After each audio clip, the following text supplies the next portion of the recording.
All right, guys, we are sitting in a 2016 Nissan Murano. It's a 3.6 liter V6 engine. We're gonna go over how to reset this oil maintenance light. So it's a press start.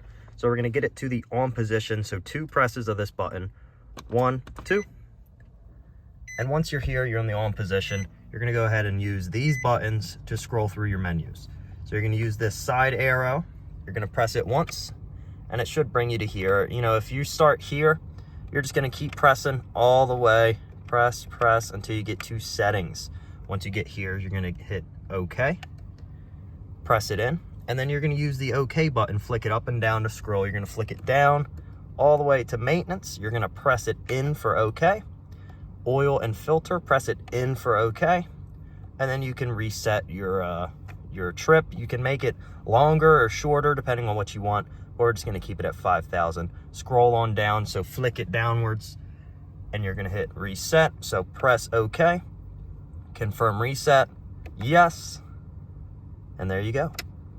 Hope this helped. Any questions or issues with the reset procedure, go ahead and comment on below. I'll be sure to help.